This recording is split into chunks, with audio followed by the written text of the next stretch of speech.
दिनै जितिदुवा दखरा दुलाराय फरायसा आफाद बे चिरां जिल्ला सिंनिनो बियो मोनसे दखरा बिथांमोना गुबुन गुबुन बोसोराव खुंबोनाय बायदि देग्लायबो बिथांमोना जिति बड'लेण्ड मुंख्लं जोलुर बड'फा गेजेरारि सोलायनाय मावथांखिनि सिङाव बिथांमोना 13 बोसोर बैसो सिंनि गथ'साफोरनि जेनाखि मोनसे टुर्नामेन्ट फुटबल बेखौ खुंदों।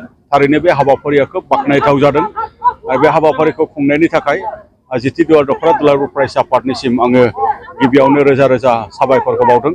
मिजिं थिदों बेबायदि मोनसे एनकारेजिं बेबायदि मोनसे हाबाफारिनि गेजेरजों फैबाय थानाय समाव जे मोजां मोजां गेलेगिरि जाय बिथांमोनखौ जोङो दिनै माने फोथाराव गेलेनाय नुदों बिथांमोनखौ जोङो मोनहैनो हागोन बेबायदि जोङो दिनै मोजां मिजिं थिदों। आरो बे हाबाफारिफोरखौ खुंनायनि गुबै थांखि आरो नोजोरा दुलाराय फरायसा आफादनिया बेनो जे बर' हारिखौ बड'फा उपेन्द्रनाथ ब्रह्मआ गेरेमसा हारि दानांगौनि थाखाय माखासे सिमांजों लोगोसे माखासे हाबाफारि माखासे जोंनो रड मेप होलांदों आरो बे हाबाफारिखौनो दिनै बे होलांनाय माखासे रड मेपनि गेजेरजों जोङो दिनै मावबाय थादों। जे सोरबिथिं बिथिं जौगानायनि बियो मोनसे गेलेनाय बिथिं आरो बे गेलेनायनि गेजेरजों जोङो मोनसे रेभलिउसन गेलेनायनि लाबोनायनि गेजेरजों जे जोंनि मोजां गेलेगिरि मोननो हायो।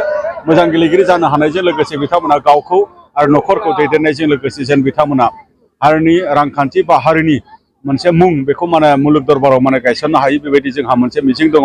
दा बेनि थाखायनो गासै एबसु दखरा बा जिल्ला दिनै बेफोरबायदि माखासे हाबाफारिफोरखौ लाबाय थादों। थारैनो बे हाबाफारिया खोब मोजां जादों। बेफोरबायदि हाबाफारिखौ गासै थाखोनि जोंनि सुबुंफोरा मदद खालामलायोबा मोजां।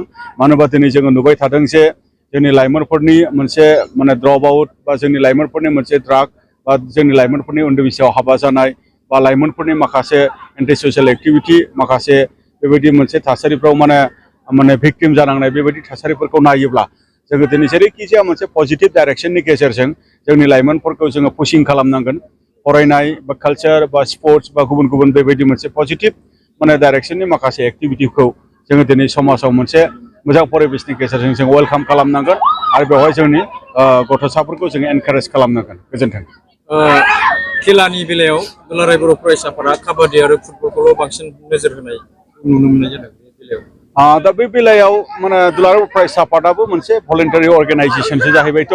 रायजो राजानि मोनसे अनसायनायनि गेजेरजों बे आफादखौ सालायो आरो माखासे रायजो राजानि सम आरो थासारिखौ गोरोबनानै हाबाफारिखौ लायो। दा जिखिनि वेल उइसार्स बिथांमोना जेखौ जेरैबायदि बोसोन होयो बा जेरैबायदि मदद होयो बेबायदि जोङो हाबाफारिफोरखौ लाबाय थादों। दा बेवहाय गोबां हाबाफारि लानांगौनि थाखाय गोबां रिसर्सेसनि बेवहाय बाथ्रा थायो, गोबां इस्युस बेबायदि थायो। बेनि थाखाय जोङो गोसो दङब्लाबो गोसो जायोब्लाबो जोङो गासैबो प्रग्राम बा गासैबो एक्टिभिटिफोरखौ जोङो लानो हानाय जायाखै। जोङो फुटबलखौ मुंख्लंफोरनि मुङाव जोङो लाबोबाय थादों। भलिबलखौ सोमब्ला बसुमतारी जोला सोमब्ला बसुमतारीनि नामाव जोङो लाबोबाय थादों आरो बेबायदिनो काबादि हेलेना गायदे बिथांमोननि मुङाव जोङो लानाय जादों। आरो देग्लाय जोङो हिन्जावसा गथ'फोरनि आन्डार 13 खुंनायनिबो जोङो दिनै थांखि लादों। बोसोरनैनि सिगां जितु जोङो हौवासाफोरनि आन्डार 13 फुटबल टुर्नामेन्टखौ जोङो खुंबोनाय जादों। दा बिनि अनगायैबो माखासे इन्डिभिजुवेल गेम बै माखासे इन्डिभिजुवेल गेमखौ जोङो सिन्था खालामबाय थादों। बेफोरखौ जोङो फैबाय थानाय समाव जोङो लानो हायो नामा। ओरैनो जोंनि कनफारेन्सनि गेजेरजों जोङो बेखौ एसे थुलुंगानाय होनो बा बिनि मोनसे सिम्बलिक बा बिनि मोनसे माखासे गेदेमाफोरनि मेम'रियाव जोङो बै माखासे हाबाफारिफोरखौ इन्डिभिजुवेल गेमखौबो जोङो लाबोनाय जायो।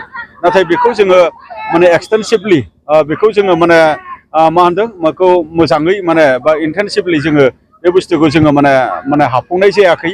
बे बाथ्राखौहाय जोङो दिनैसिम लानांगोन। दा बेनो दहाय आं बुंनाया जे गोसो दङब्लाबो जोंनियाव हिउमेन रिसोर्स बा जोंनियाव मेन पावार जोंनियाव रायजो राजानि अनसायनाय दङब्लाबो माखासे रिसर्सेसनि असुबिदायाव जोङो गासैबो एक्टिभिटि बा गासैबो समयसाफोरखौ जोङो मावजोबनो हानाय जायाखै। फैबाय थानाय समाव निस्सय बयनिबो मदद आरो हेफाजाबनि गेजेरजों जोङो हालांगोनखौ जोंहा मिजिं दङ। गोजोन्थों।